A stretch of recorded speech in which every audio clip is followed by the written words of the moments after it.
CES is in full bloom this year, and Uber's flying car has a prototype, and it is available to see. But before we talk about that, let's hear a word from our sponsors for the people out there who still drive and don't believe that these flying cars will be a reality anytime soon. And today's video is sponsored by Maximo, the rideshare automation app that allows drivers to safely and easily accept ride requests for Uber, Lyft, and Postmates. Whether you drive for a single platform or multiple platforms, Maximo's custom settings can help you drive more efficient, less distracted, and help you maximize your earnings. It will automatically accept one trip, turn off the other apps, and when your trip is over, it will end it, open the other apps, and accept the next trip, all without you having to touch your phone. Use referral code APP60 and get your first month free when you subscribe to Maximo. Hey everyone, this is Kevin the Apptrepreneur, and yeah, we're going to talk about this stupid flying car thing, if only because they've actually shown it off at CES, and of course, I've got some things to say about it. I don't think this thing is going to actually be taking passengers anywhere anytime soon, but you know what? The media is gushing over like, oh look, there's the car, and the company's like, it's going to be out this year, and I'm just looking at this like, are you kidding me? That's not a flying car. That's an oversized helicopter. And it's not going to be taking passengers anytime soon, but let's look at it. Because apparently Bell Nexus is the first concept. They're the company that made the first concept of this flying car that Uber is going to use. So let's look at this. If we're really living in the future, where's my flying car is a cry you hear from sci-fi savvy visitors at every CES, if only in self-aware half-mocking tones. But that refrain gets less relevant every year. See the eHang 184 from CES 216 and the Airbus concept the following year. This year's step forward is Bell's Nexus, a concept design for a hybrid electric air taxi. Otherwise known as a helicopter in most cases, but you know, tomato, tomato, right? So anyway, it's like if you guess that the concept design was code for non-functional, you guess.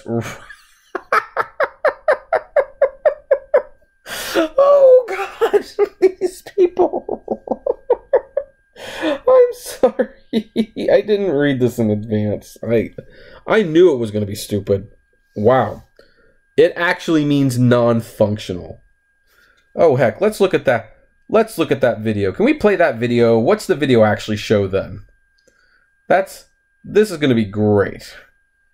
If the thing actually loads, of course. So, I hear it in the background. She's watching it too, saying, and this is where you're going. Okay, so there's going to be another ad. This one is not a sponsor of our channel, but oh, it's got Matthew McConaughey in it. So that's kind of neat. And oh, he's driving a car. It's not a flying car though. Is this one of those Lincoln ads that I've heard so much about? Yeah, it's a Lincoln ad. Oh, I've heard of these. Oh, nice to finally see it. So what's this video actually show? This could be Uber's first flying taxi. WTF, I love it. Oh, look at that thing. Look at how big it is. Oh my gosh. That is not compatible at all. I didn't realize how big this thing was. I mean, that's just... Look, I mean, where's that thing going to safely land? You think that's going to land in downtown Los Angeles or downtown San Francisco? Think there's going to be someplace to pick you up at the Castro? I mean, look at that thing. That's bigger than most helicopters I've seen. That's just... Wow. Wow. Oh, the stupidity. The absolute stupidity.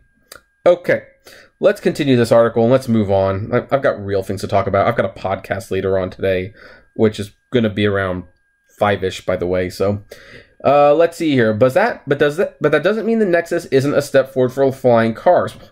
A step forward for flying cars would be that the thing actually flies, but you know, whatever. Bell, the company behind the Nexus, is actually one of the companies on Uber's shortlist of aircraft manufacturing partners. More importantly, it's the name in the helicopter manufacturing, from the original military models in the 1940s to the V-22 Osprey tilt rotor, produced in cooperation with Boeing, which has already bridged the gap between helicopters and winged aircraft. It's just a helicopter. It's a fancy helicopter. That's... I wanted to be a helicopter pilot at one point in my life. Didn't quite work out, but yeah, I know a helicopter when I see it. So, yeah, there's the seats.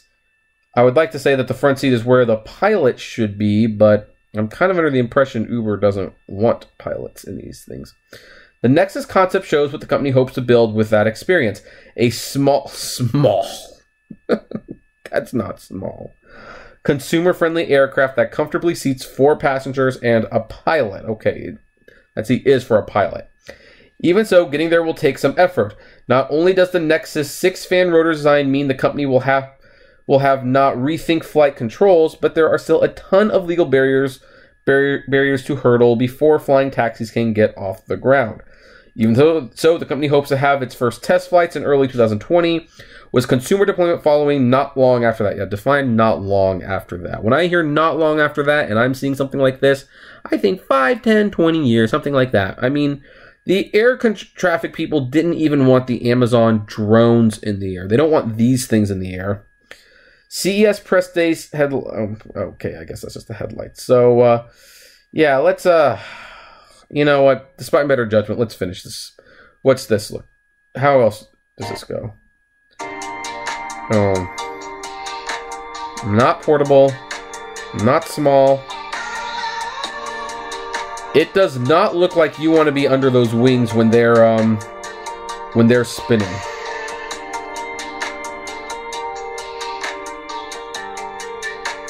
The speed that those propellers would have to go to actually lift off the ground, you could seriously hurt someone. Heck, it could pull them in. That does not look to be a safe vehicle. Yeah, so just, oh my gosh. Oh my gosh. So, okay, look, here's another thing to talk about. I mean, because some people are saying, well, it's at CES, so maybe they're actually onto something. No, you know what? A lot of these conventions, they show products that never actually get off the ground. I actually remember one year watching Andy Rooney on 60 Minutes, and he went to a car show, a car expo, and said that he basically wasn't seeing a lot of improvements in the cars other than the fact that they were getting faster, and he can only go so fast in the first place. Now, it was a funny joke, but the thing was, I remember seeing a lot of those weirdly designed cars, and people are saying, oh, they're going to be out next year, you know, they're going to change the future. And to this day, some of those cars that I saw on that show, I have never seen again. I only saw them on that 60-minute segment. So not everything that shows up at a convention actually winds up in the real world. And I'm looking at that thing and it's like, that is not ever going to get beyond the prototype stage. Yeah, like right now it's at a convention, they can show it off, they can make it seem like it's a possibility, they can get investors excited. That's what this is all about. But the practical person looks at that and it's like, that thing is bigger than some airplanes. Where are you going to land that thing? For that matter, the propellers are strong, they're going to suck people in. For that matter, how on earth can I get anywhere for the price Uber wants to charge? There's just no way that's going to happen. I think this is like a total give me money. This is a give me money ploy from the company to the investors. This thing is never going to get off the ground. We're not going to see this thing flying around. It's not going to happen in 2020. It might not happen in 2030. For the flying car to be a reality, it needs to be small. It needs to be compact. It needs to be cheap. You need to be able to have pilots essentially willing to fly for a loss. Kind of like how drivers who drive Uber essentially drive for a loss unless you really put in your hours, in which case, yeah, you eke out a profit. So, I'm just stunned sometimes. Like, I'm a year older. I'm still talking about this, and we're no closer to actually having it. Well, okay, that's where I'm going to end it. I mean, boy, it was hard to stretch this one out to 10 minutes. Anyway, what do you folks think? Do you think this is actually the future? Do you think you're going to see these cars? I would love these cars, these helicopters, these air taxis, whatever you want to call them. You think we're going to see them anytime soon? I'd love to know. Comment below, like, favorite, share, subscribe. If you enjoy my videos, consider becoming a Patreon member. It's totally optional, of course, but even those $1 a month goes a long way to helping the channel run smoothly. And you get access to my exclusive Patreon-only blog. And as always, flame responsibly. Have a good one.